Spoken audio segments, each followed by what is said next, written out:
So I get to start with a brief introduction, then we'll bring Brenda up, and then I'll come back, and then we'll put you to work, and we're going to keep you guys busy and engaged for the next hour and a half or so, and then we're off to dinner. Does that work for you? Okay, great. So, a colleague of mine tells me this story.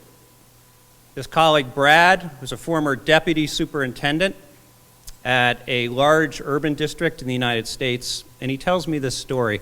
You know, John, the former president, the retired president of a very large coffee company that shall remain nameless, comes up to me and says, you know, Brad, I've done a lot of great things in my life, and I really understand how organizations operate and how change takes place. And, you know, I think now that I'm retired from my position in business at a very large coffee company, I think I could do a lot of good here in the district. And Brad, who's a very wise guy, I probably would have said, well, I'm not so sure.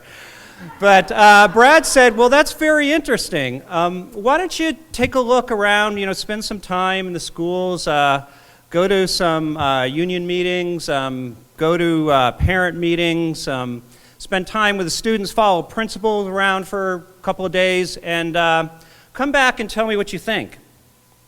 2 months later, he saw this individual at a gathering, and the former president's words to him were, you know, Brad, I don't think it's quite as simple as I thought at first.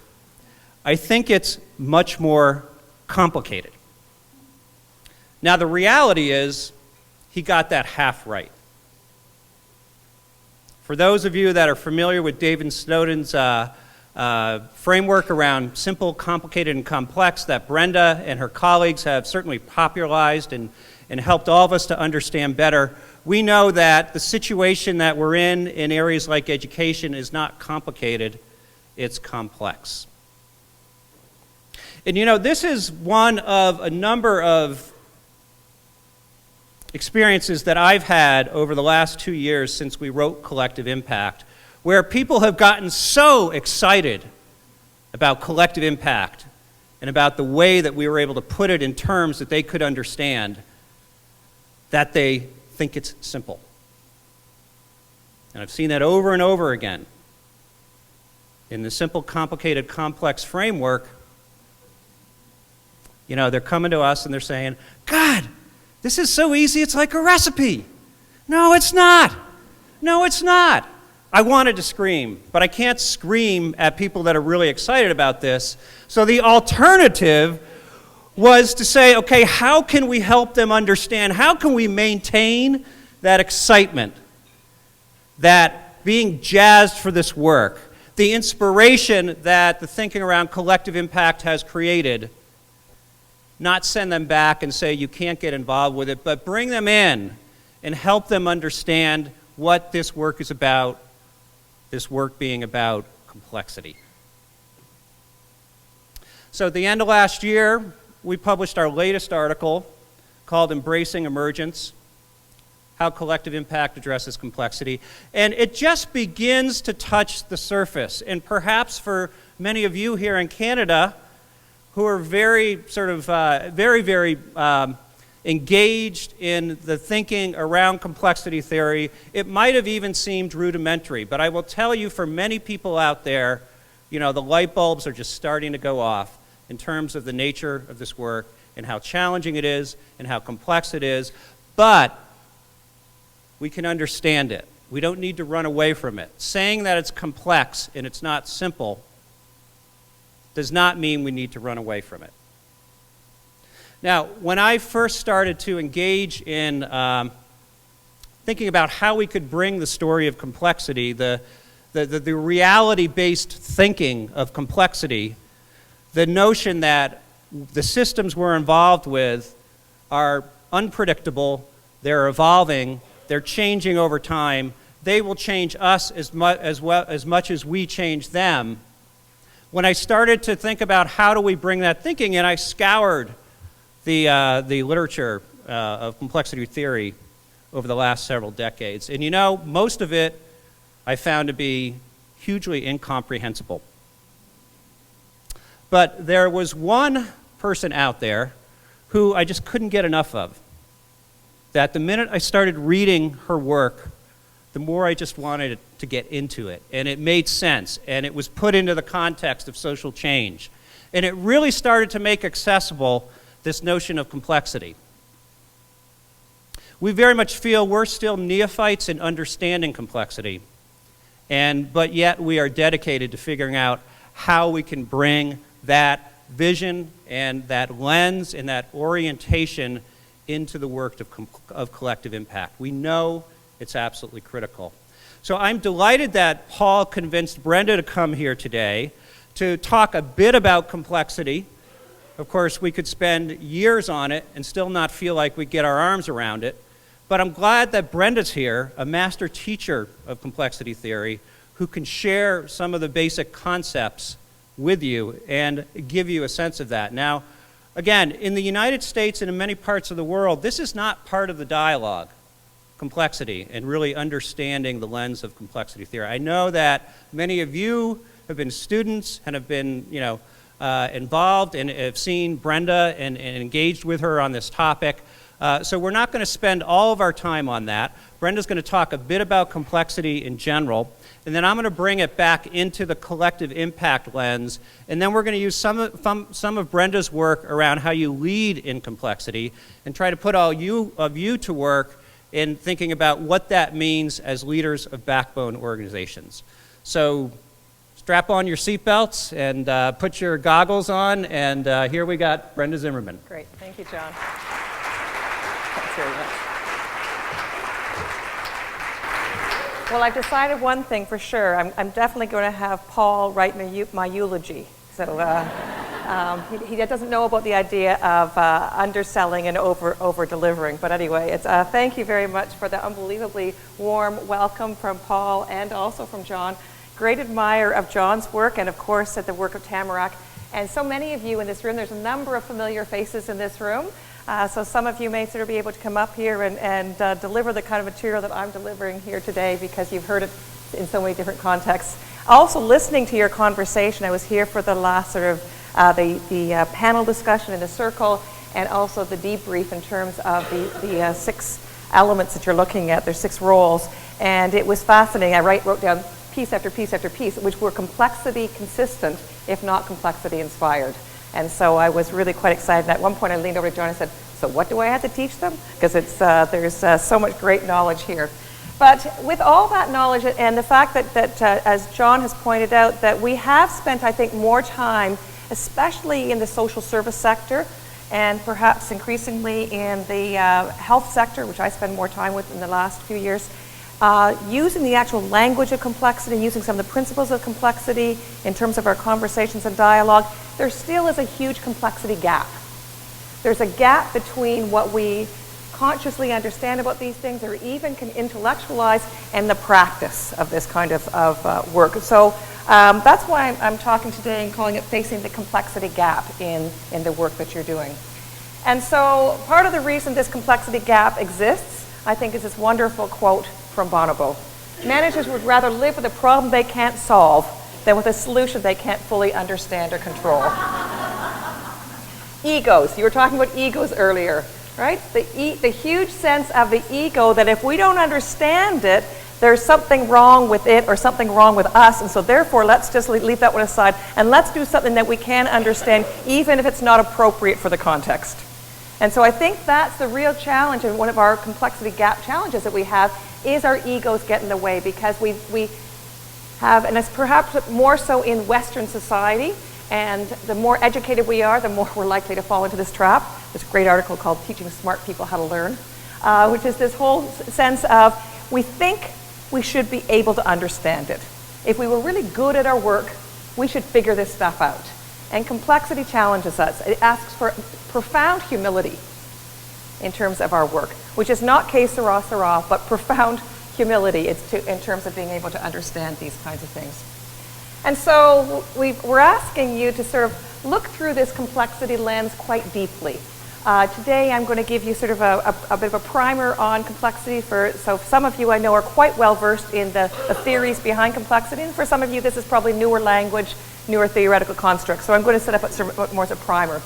So I think of this thing very much as a metaphorical lens. And the power of metaphors, I know you started today with an Einstein quote. And the great philosopher of science, Thomas Kuhn, says, you can't see something until you have the right metaphor to let you perceive it. We are constantly filtering our world through our metaphors.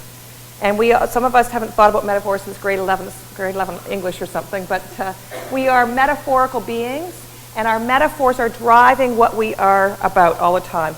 And I know a lot of the work that John and Faye and his colleagues have been doing have been about this collective seeing and this collective of understanding and collective action piece. And the seeing part is critical here. So if our metaphors are filtering, we have to be more cognizant of the metaphors that we carry with us. The other expression which I put here on this slide, I love this thing. Carl Weick, who's an organization theorist but was a psychologist before he went into the organization theory world, he took the expression seeing is believing, he flipped it on his head. He said, no. Believing is seeing. That's the profound thing. What we believe is what we see. And so we have got to be conscious of that for our own sake and for the sake of all those that we are interacting with, how powerful our belief systems are, our metaphors are in terms of driving things. And so one of the most powerful metaphors that continues to thrive in our Western society comes from 17th century Western Europe, Newton and his colleagues, his cohort there, and they came up with this brilliant, in its day, metaphor that the universe is like a giant clock or like a giant machine. And it was a brilliant metaphor because it changed the world in its day. It changed the world because in those days the dominant rhetoric of the dominant metaphor was everything was explained away by God or the gods or mystics, and therefore people didn't question. It was meant to be.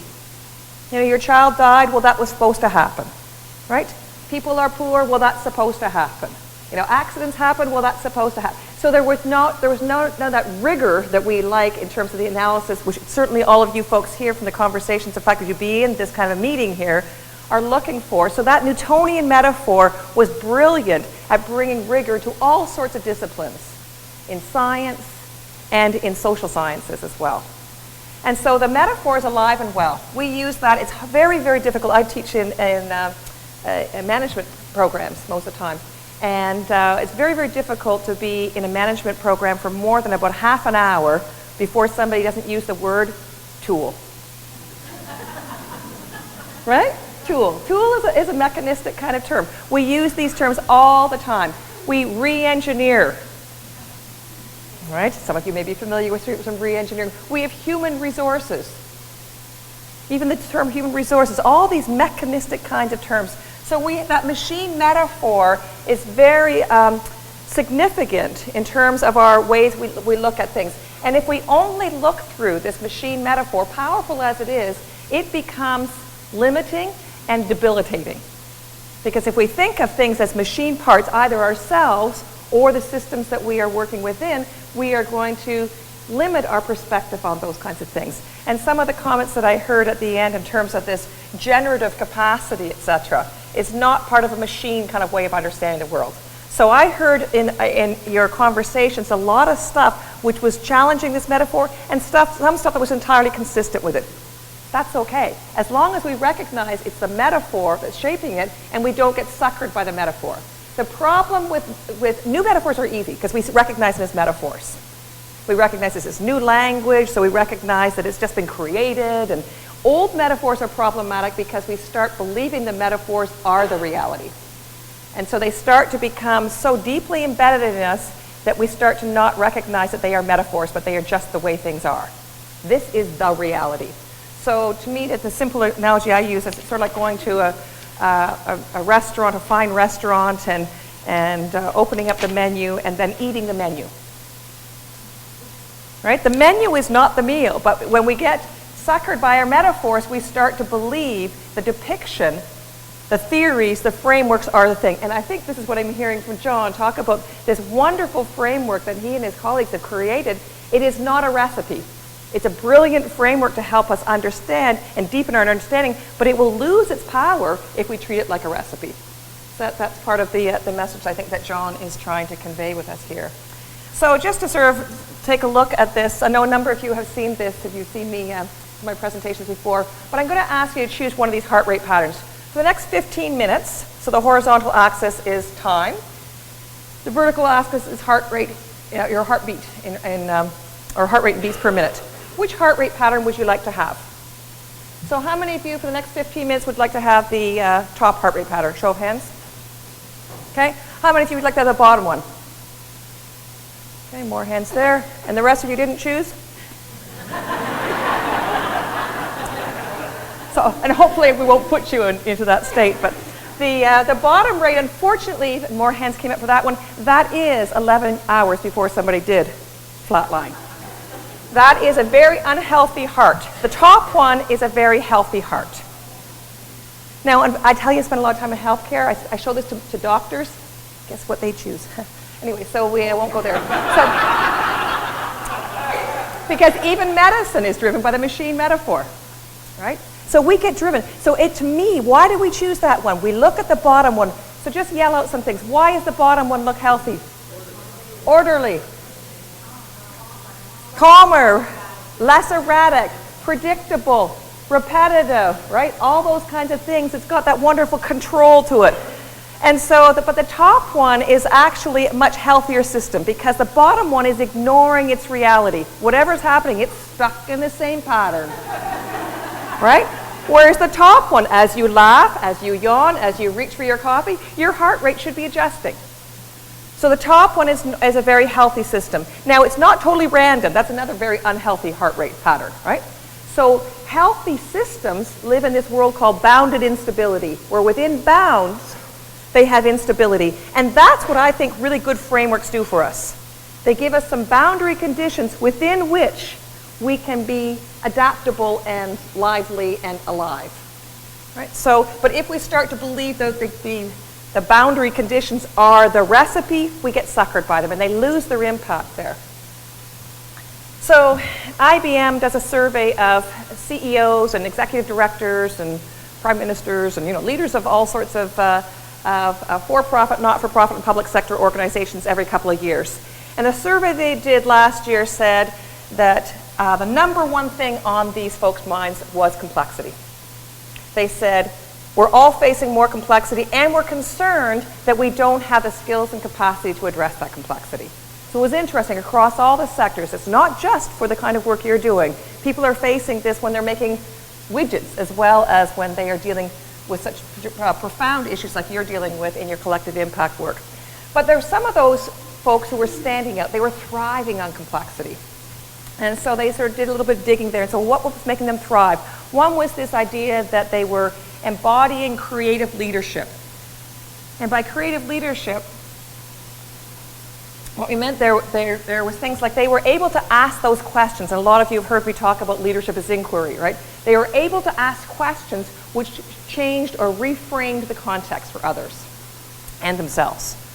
They were able to live with tolerance and ambiguity, the messiness that you were talking about in your panel discussion earlier. And I love that whole description where you were talking about the messiness and being able to both recognize it as mess, but also being able to, and that being a normal state, and also being able to navigate or work within it. So that was one piece. The second one was this whole idea of reinventing the customer or citizen relationships they were involved with. And one of the things I love about complexity is it changes our unit of analysis from the parts to the relationships. Everything is about relationships. And so those relational rules become absolute, and by rules I mean patterns of behavior, are absolutely critical. So that was an interesting thing. And the third part was that they had this operational dexterity that they were able to see again, complexity as part of their work. And they sort of said, okay, how can we actually take advantage of the complexity to use complexity to add value, to actually create value, rather than seeing complexity just as sucking away from things. So they actually turned things around there, and those are the ones who were dealing with this complexity gap. So I'm sure, how many of you have seen this analogy? All right, okay, so I'll go through this word quickly. But so the simple, complicated, complex kind of piece, the simple is more like baking a cake, are following a recipe. Where things, the bottom line here are a priori known. You know what the order of things are, etc. And but the real issue is when we get to the complicated and complex. So complicated is more like flying a rocket to the moon, where things may not be known, but they are knowable. The problem is in Western society, we think if we're smart enough, everything should be complicated. In other words, we should be able to figure it all out. With good enough data, with good enough measurement models, with good enough frameworks, etc., it should all be understandable and knowable. And so the third category, though, sort of challenges this one. How many of you here are parents? Okay, so this is for you. If you aren't a parent, if you've ever been in a romantic relationship, you can substitute that. It works the same way. So formulae have limited application in spite of all the algorithms we have on dating sites, etc. So, formulae have limited application. Reading a book on parenting is not going to make you a good parent. It may be a useful part of your parenting, but it's not the answer. It's not recipe-like. And so, and I love this second one. How many of you have more than one child? Okay, this is for you. Raising one child gives no assurance of success with the next. All right, so with the other two categories, the more you do it, you can start to see that exponential improvement. Here, you may become a better parent, but it doesn't assure success. And so that's part of the challenge when we're dealing with complexity. And so, and how many of you have strategic plans for your children? Again, you have strategic plans for your romance? Okay, so you get the point here. So it's not that you're not highly strategic. We're highly strategic in our parenting and highly strategic in our romantic relationships, at least those ones who romantic relationships survive. The point is we are actually thinking constantly, what's working, what isn't working, how do we adapt to the context, how do we adapt to the fact that their lives are changing around us, etc. So we're constantly being ultra attentive, which is different than the strategic plan, and then separated from the actions that we're dealing with. So if you're dealing with complexity in your work, and my argument here is that a lot of the work that you're doing, certainly in collective impact, a lot of it is complex. You do have some aspects which are simple, that are recipe-like, where there's good enough data that you know that you can replicate those best practices as such. There are some things which are complicated, where you can collect the data, do the analysis, etc., and come up with appropriate kind of approaches that are consistent. But there are certain aspects, and quite frankly, the overall umbrella of your work is, I would say, in the complex arena. So two sort of leadership approaches to deal with complexity. One is to try to minimize it or reduce it, and the other is to absorb it or embrace it. So it's very prudent to minimize or reduce complexity. That's a really smart thing to do. I spend a lot of time in healthcare, and a lot of what we're trying to do is exactly that.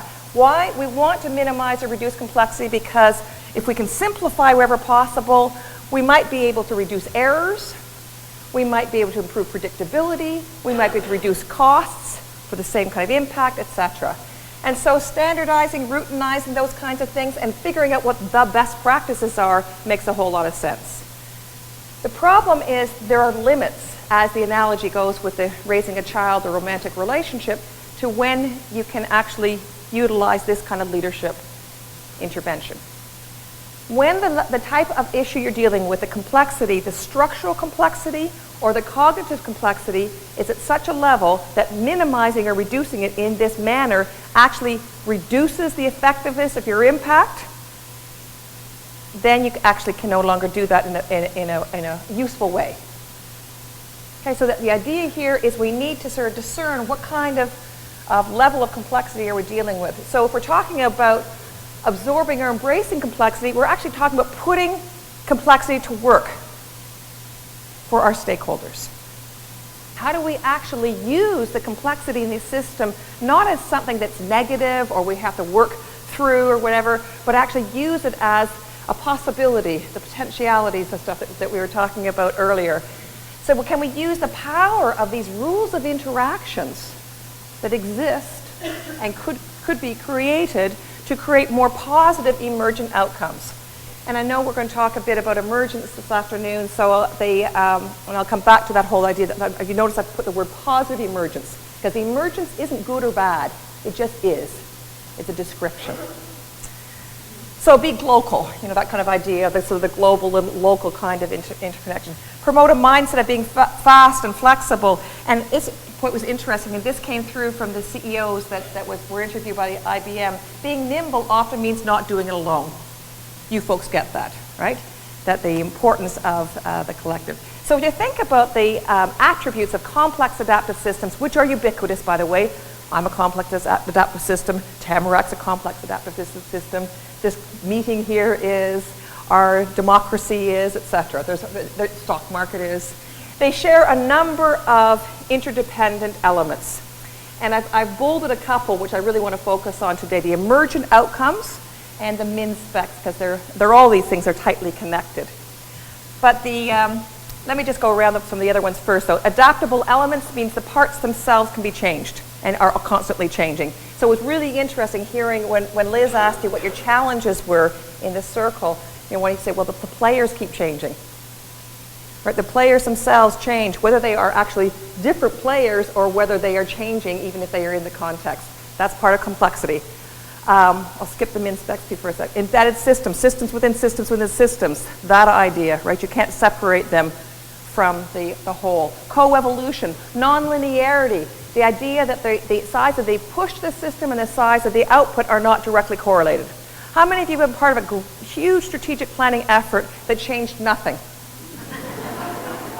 Okay, so there's an example of nonlinear. Huge push to the system didn't change it at all, right? And part of that's because the rules of interaction weren't shifted by that massive strategic planning effort, right? And how many times have you been part of something where a little bit of gossip or something changed everything? Right, so there's an example of nonlinearity. So the size of the input and the output are not directly correlated. The optimistic part or hopeful part of that for me is small things can make a huge difference. We just aren't sure which small things are going to make a huge difference, right? But small things can make a huge difference. They're not predictable in detail for all these other reasons. They're order without central control, which is often called self-organization. But these two things I put in red here, this emergent outcomes. Emergent outcomes are outcomes that you cannot explain by the parts that created them. And emergence, again, is not good or bad. It's just a description of how complex adaptive systems work. So, for example, how many of you have been part of a team or a group of organizations that have come up with an idea that was so brilliant, you just can't imagine how you came up with it when you take a look around the table. Like, no one could have come up with that alone. Experience that? How many have been part of an organization or a team that's come up with an idea that's so stupid? You look around the table and you say, none of us would have come up with that alone. Okay, so those are both examples of emergence. So emergence isn't good or bad. It just is a description. And why did that happen in both of those cases? It wasn't the parts themselves that explain the outcome. It's the rules of relationship between them that explain the interaction. And therefore, complexity science suggests, in my mind, that it suggests that if we're going to have really impactful interventions, we intervene at the level of the rules of interaction. If we can change the rules of interaction, maybe the changing parts is not going to be so significant.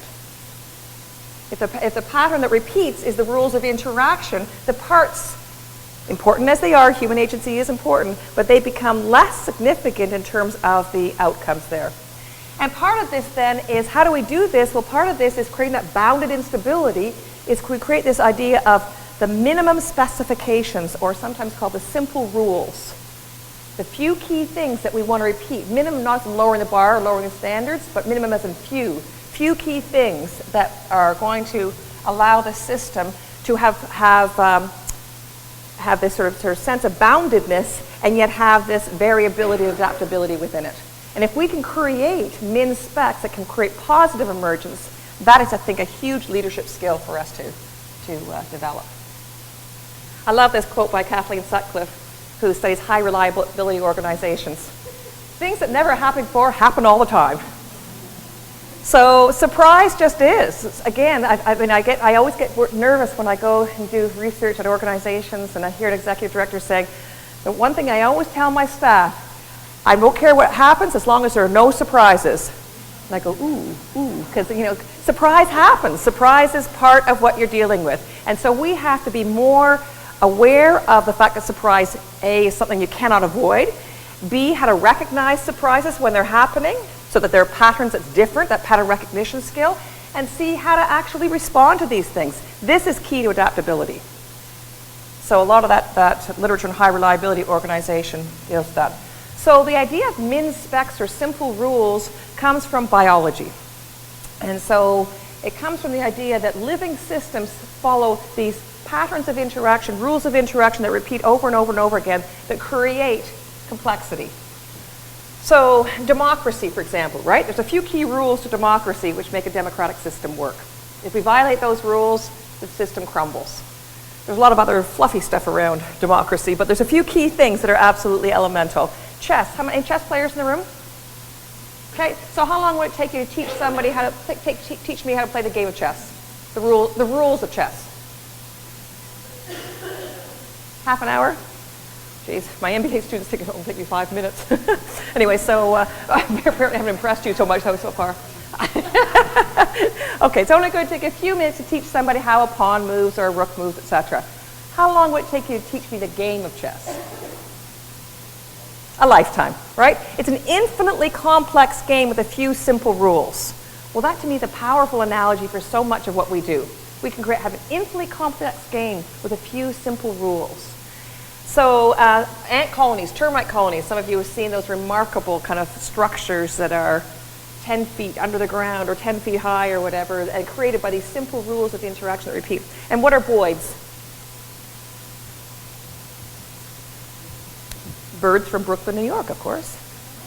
The boids. So Craig Reynolds, who tried to simulate the flocking of birds many years ago, was from Brooklyn, and he'd go off to these computer conferences and he'd say, okay, today I'm going to talk about boids. And he'd say, did he just say boids? He said, no, I said boids. Anyway, he gave up, so they're now called boids. So these are boids. These are actually flamingos flying over Lake Tanzania.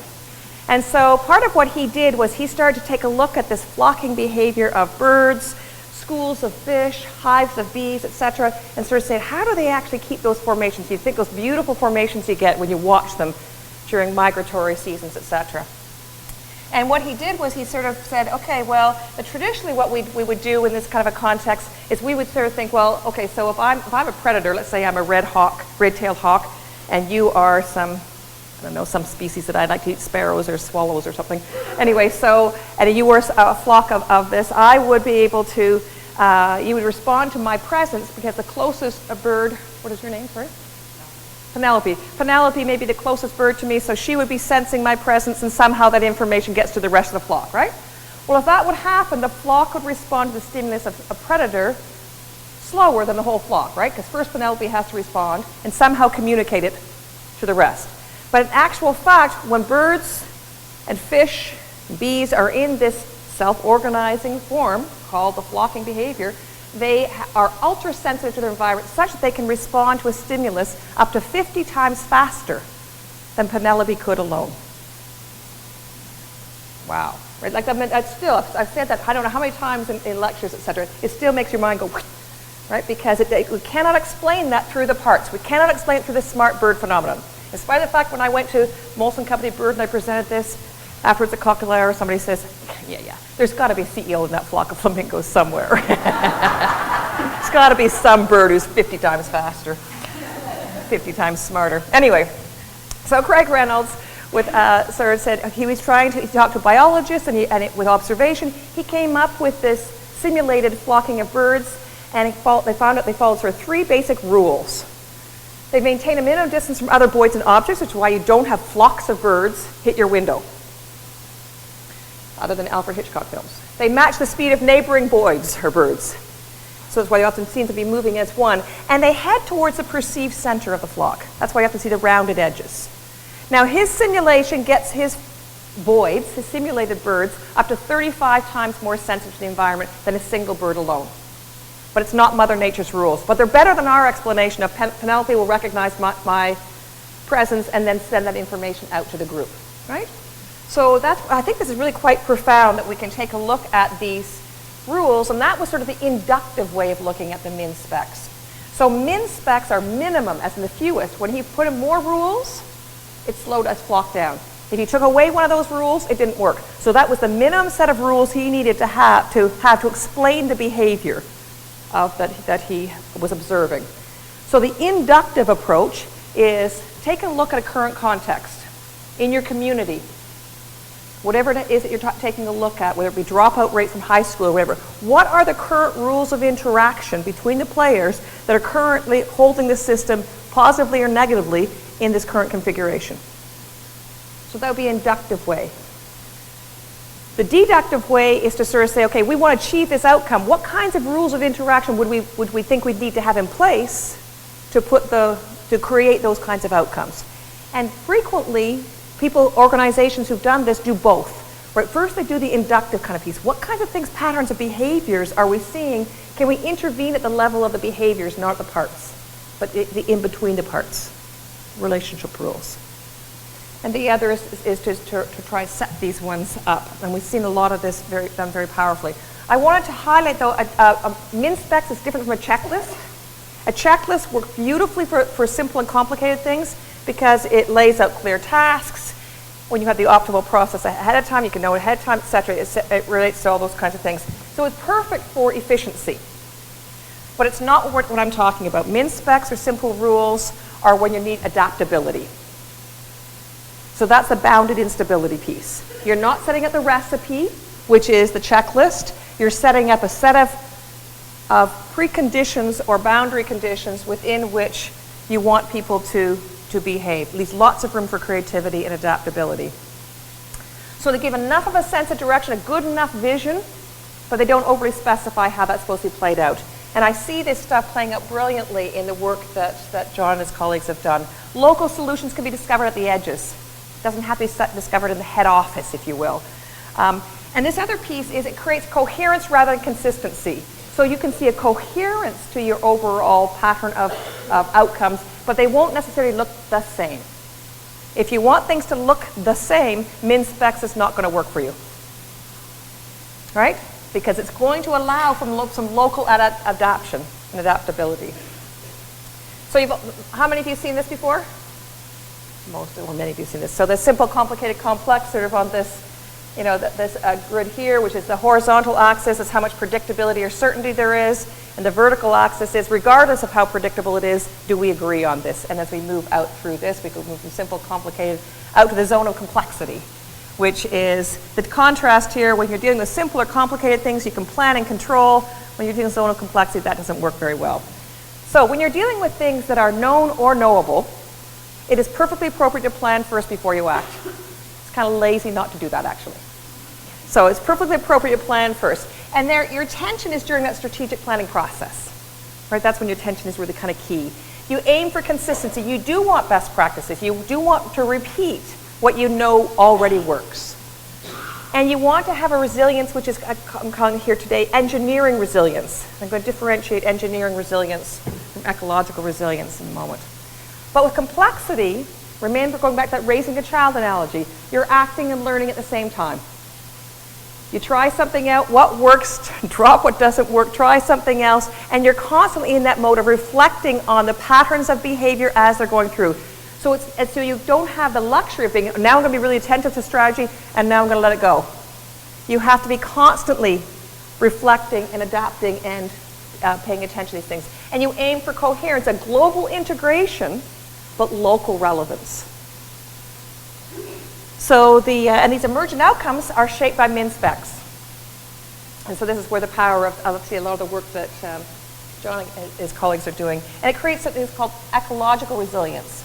And so the difference between engineering resilience, so if you go to resilience conference, you better know which kind of conference you're going to because they talk about totally different things.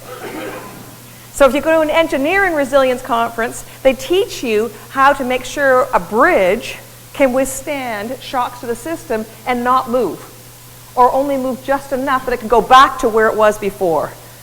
Right? So that's what engineering resilience is, the ability to snap back into its old status quo position. That's mostly not what we're talking about when you're talking about collective impact work. You're talking about engineering resilience, or ecological resilience, the ability to adapt and have deep change through creative destruction. It was interesting to hear what's happening in New Brunswick in terms of their constant renewal process, which I think fits with this, that allows the system to continually learn from surprises. That's a different form of resilience. And that's really what I think that the complexity lens brings to our talk here. And so let me end with this lovely quote. Time is too short and things are too bad for pessimism. So there is, when you see complexity, It's not a time to be pessimistic. First of all, that sort of leads to impotence, right? If we're pessimistic, it's hard, very difficult to move. But the other piece is complexity can also be an unbelievable opportunity for innovation, where you have novel recombination of elements, of things that are already going on, to put them together to create new ways of doing things. And it also is an unbelievable opportunity for adaptability as well, to sort of think about how do we adapt to shocks, changes in the system, which are going to happen, to the surprises. So with that, I'm going to leave that and send it over to John now, who's going to tell you how all this makes sense.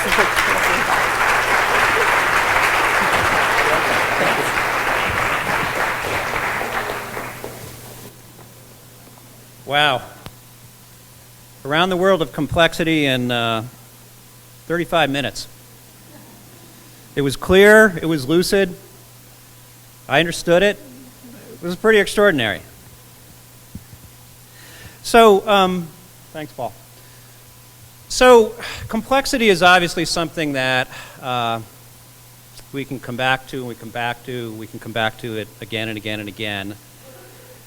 And, it's like truth. There's just so many different ways into it. And so in the course of our time this afternoon, we're obviously not going to be able to sort of cover it all. But what I thought I'd try to do is try to take thinking from Brenda and from others around complexity and place that into the context of collective impact and what it means for collective impact. And we're going to focus on the two areas that Brenda raised up. One is emergence, that systems are constantly evolving over time through a series of interactions that aren't predictable, but you can identify them. That's emergence. And you all, as players in the world of social change, experience emergence all the time. It's the way reality works, but can we start to look at it and say, okay, what do we do about it? As Brenda said, it's neither good nor bad, but we need to see if there are ways that we can take advantage of emergence, that given our intent, we can understand what's happening through emergence and respond. So I'm going to talk a bit about my experience working with very effective collective impact initiatives and how they talked about emergence. So we'll spend a little bit of time on that. And then we're going to go to this notion of min-specs and simple rules and try to relate that to collective impact. Because I think, and Brenda will tell me if I'm mistaken, that there is a very strong and powerful relationship between how we think about the 5 conditions of collective impact and how we need to think about complexity. You can tell me if I'm right. So that's where we're going to go. Make sense? Just these 2 things right now. Emergence and min-specs, simple rules. So I want to talk about 3 different examples of emergence. And as I said, I'm going to share with you some stories of collective impact initiatives. All 3 of these are in the United States. And this is really, Brenda talked about sort of the inductive way of sort of trying to get to the bottom of this. And this is inductive exercises. So talking with leaders in these 3 initiatives, the first is around teen substance abuse prevention. And this is a collective impact effort with extraordinary results in Western Massachusetts. It's called Communities That Care. It is an initiative that's been going on for about 8 or 9 years at this point. Many may not realize there are actually rural areas of Massachusetts. This is a rural area. It's about 88,000 people over 880 square miles. And they've been engaged in a cross-sector collaborative initiative around teen substance abuse prevention for the last 8 years and have achieved some extraordinary results. 46% reduction in binge drinking, 44% reduction in smoking, and 28% reduction in marijuana. And really some terrific momentum.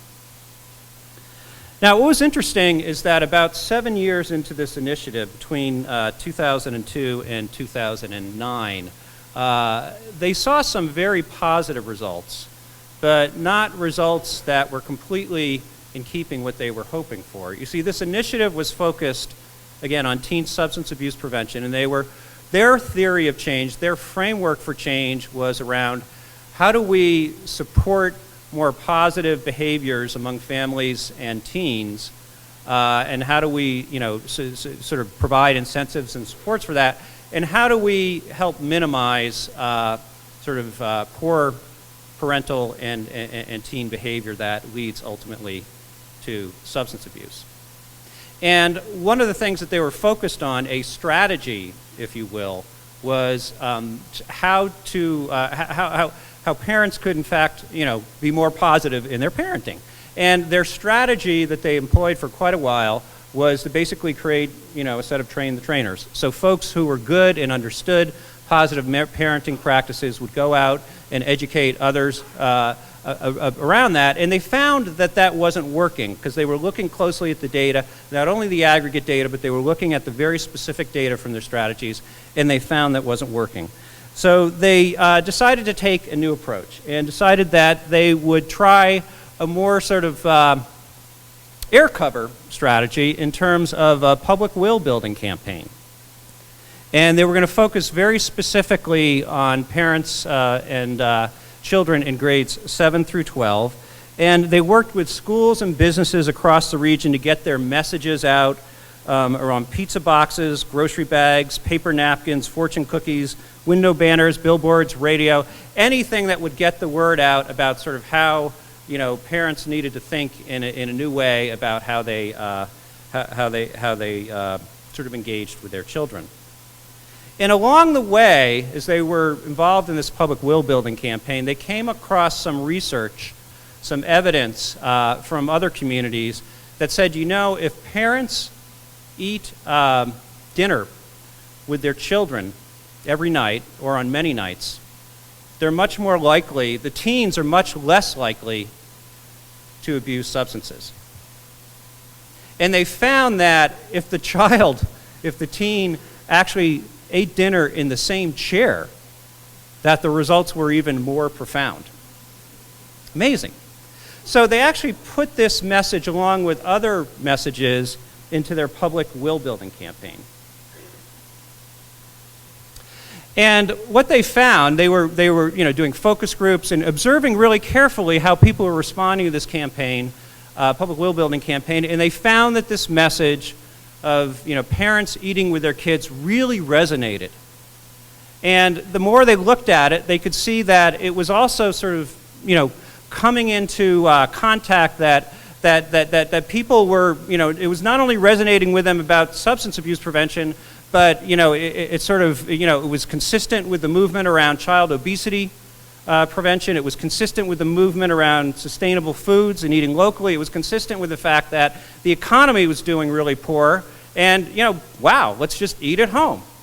Okay, so they started to see major results from this, and they said, okay, now we're ready for the media, and they took advantage of National Media Day, National Family Day, and over the space of 2010 to 2012, they finally saw a movement and a reduction in sort of the risk factor of poor family management practices. So here we have a system that's evolving through events that we can't predict, but that are identifiable, and that we can move with. One example. Second one. Faye mentioned earlier that we've been involved with a Cradle to Career education reform initiative in South Seattle. And in the course of this initiative, as we brought cross-sector stakeholders together, 7 district superintendents and 7 community college and vocational college presidents who were at the table realized that they had rarely, if ever, been in the same room before. And they said, can we just sort of segment out a separate group? We want to be part of this larger work, but can we segment out a separate group that's just going to be for us to talk about better linkages between high school and community and vocational college? And as a result of that, they actually turned around, and one of the first things they did was to send a letter that went from the community college, signed by the community college and vocational college presidents, to students in these 7 different school districts that said, congratulations, if you have a passing grade average, you're actually admitted into any one of these 7 schools. Imagine the difference that makes for a disadvantaged child who hasn't gotten sort of the understanding of what the potential is. And along with this, they also gave them financial guidance. Something that happened amongst this group of folks that we never could have predicted, but the structure was there for something great to emerge. One final example. Another really effective collective impact effort is in Memphis, and they're actually engaged in a number of different spheres of collective impact, but one of them is public safety. And when they first started their work, they came up with a framework for change that said, we need to think about, sort of, as we think about how we can improve public safety and particularly decrease youth violence, we need to be involved in prevention and policing and prosecuting. That's sort of how they framed their strategy. 3 years into the strategy, they looked at how they were doing. They were doing very well on policing and prosecuting, which one might suggest are perhaps more complicated but not complex, and not doing quite as well on prevention. They decided as a community that they were going to double down on prevention. 3 months later, the U.S. Department of Justice put out a call for a new initiative that they had going called the National Forum for Prevention of Youth Violence. And this community was able, because they were mobilized and because they were collectively focused on this, they were able to jump on this, and they became one of 6 communities around the country that was selected 3 months later to get both financial assistance and technical assistance on this particular area. Now, one could say, well, anybody could have responded to that, but the reality is for a community to jump on board took everybody being focused on the same information in a collective way. I love this quote: how much we can accomplish in this world depends on how much we can see. And Brenda talked a lot about the fact in collective impact efforts, in complex situations, we got to sort of improve our sight lines, and we got to get as many people that have different lenses into the issue as involved as we can. Brenda talked a little bit earlier about the fact that checklists are not sort of the response or the reaction to complexity. And I do want to sort of talk about one specific example from a writer and a surgeon named Atul Gawande, who I'm sure Brenda knows well, who's really a brilliant thinker, and he's thought a lot about systems, and he's written a number of books. Beautiful writer, if you haven't read them. And one is called the Checklist Manifesto, and he looks at complex situations and looks at where checklists can make a difference. And in fact, checklists, as Brenda said, can only go so far. But he gave one beautiful example in the book that I thought was really more about sort of understanding the adaptive relational nature of how complexity worked. And he went in and he does a brilliant job of really trying to understand the complexity that's involved in building a skyscraper. Now, we could all say that's a really technical thing, right, building a skyscraper. But how many people have done a renovation on their house? How many people encountered something unpredictable along the way? Yeah? Yeah. So, he goes in, and imagine building a skyscraper. There are 16 different trades that are involved in this. There are, subsets of architects, subsets of contractors, subsets of engineers, and, they produce thousands of pages of work plans, and they do have this amazing checklist in terms of who needs to go first and who needs to go second, when and when. But what if you get up to the 22nd floor and the floor is slanted? What do you do then? Well, it's amazing. They have this software, and the purpose of the software is not to basically sort of say, okay, here's what we do. It doesn't give you a technical answer. The software says, okay, if the issue involves plumbing, if the issue involves electricity, if the issue involves carpentry, these 5 or 6 people need to come together to look at what to do about it. And I love this quote from Gawande in his book. In the face of the unknown, the always nagging uncertainty about whether, under complex circumstances, things will really be okay, the builders trusted in the power of communication. They didn't believe in the wisdom of a single individual or even an experienced engineer. They believed in the wisdom of making sure that multiple pairs of eyes were on the problem and letting the watchers decide what to do. You know, at the end of the day, it came down to a relational decision that was based on the appropriate set of people that would have a good lens into the issue. So as we sort of think about, you know, this notion of emergence, and again, let's try to connect it back to our efforts in collective impact. And, you know, ask ourselves that, you know, if things aren't predictable under emergence, they are definable, are identifiable. And if they're identifiable, if we're, you know, like Brenda's heart rate, if we're right there, if we're really looking at it closely, we ought to be able to respond. And the other wonderful thing about this, and this is the nature, I think, that's what's so exciting about collective impact work, is that it's one thing for one organization to see it and respond. But if we can create sight lines so that a whole community is looking at the information at the same time and seeing it in consistent ways, we can scale. We can create scale responses to poverty, in education and healthcare that we couldn't before. It's a process of seeing and learning and doing collectively. So I want to sort of switch from emergence and think about this also in the context of what it means for Brenda's other sort of notion within complexity of simple rules and min specs. And I would suggest that, you know, if emergence happens, and we can't predict it, that for most of us, this means a very different way of approaching our work. You see, I think what I've observed is that a lot of what happens in the social sector, whether it's healthcare, the environment, education, community development, is that people want to come up with predetermined solutions and then leave the process to play out, right?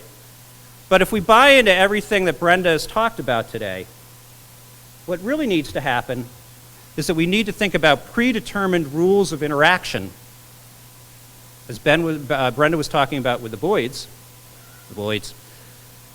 and think about solutions that emerge from that. So what does that mean for our 5 conditions of collective impact? Because they're not a recipe.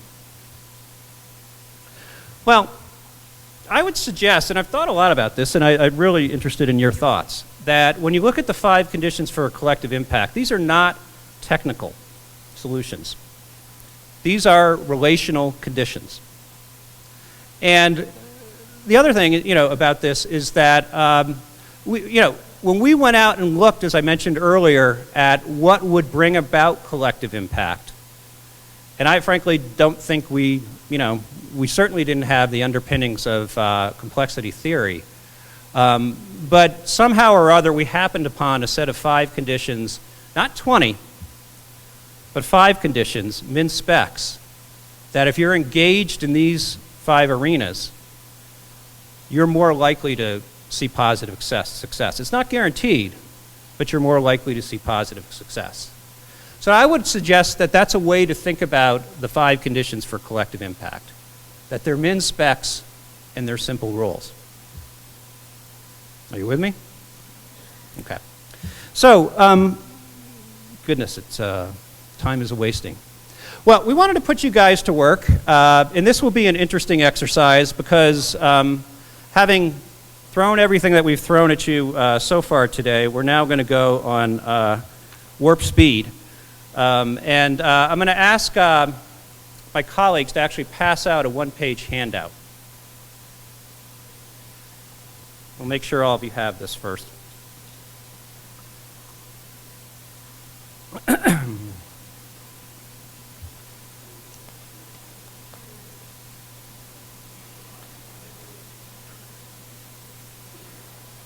So, what's being distributed, which is another gem in my perspective from the mind of Brenda Zimmerman, and I think you probably wrote this many years ago, right? Yeah, so this may have evolved. This was all I could get online. Has everybody got one? I'd like you to read along while I read out loud. Brenda, a while back, put together 9 principles, leadership principles for leading in complexity. And here's the connection I want to make. These, in my mind, are so relevant for the work you do as backbone leaders.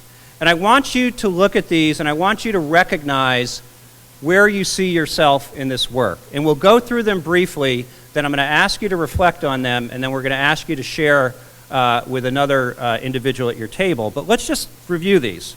And there's a lot to unpack here, but let's just react to them, okay? The first principle, pretty obvious, view your system through the lens of complexity. Brenda talked about the machine metaphor being fairly limited. We have to go beyond that. Second is, and Brenda talked about this, building a good enough vision, providing minimum specifications rather than trying to plan out every detail because we can't predict it. Third, when life is far from certain, lead with clockware and swarmware in tandem. Got to look at the data. We've got to trust our intuition. We need to think about a couple of different metaphors when life is uncertain. Tune your place to the edge. Foster the right degree of information flow, diversity, and difference. Essentially, get out from the center. Because when life's uncertain, you got to get to the edge to really understand how things are changing. Uncover and work with the paradox and tension. Uncover and work with paradox and tension. This is something that I find over and over and over again. This is not either or, it's and, right? This work is not about it's not, it is competitive, it's cooperative, but it's also competitive, and we can't say it's not competitive. How can it be cooperative and competitive? Well, it just is. We gotta work with that, right? And not say, okay, if we're just cooperating, nobody's competing. In fact, we can use competition. Okay, that's one paradox we got here. I would tell you that this work has to be structured and rigorous and disciplined. It also has to be flexible and organic. Well, how can it be both? Structured, rigorous, disciplined, flexible, organic? It is. Okay, get used to it. All right? Go for multiple actions at the fringes and let direction arise. You don't have to be sure before you proceed because you can't be sure in many instances, at least around the complex issues. Listen to the shadow system. Brenda talked about sort of the rumor that comes in from outside that actually changes everything. Listen to the shadow system. Grow complex systems by chunking. I think the more we see this work of collective impact play out, and this is art as well as science, it's how do you chunk it up in ways that make sense to work on and bring back together. And then mix cooperation with competition. So what I'd like all of you to do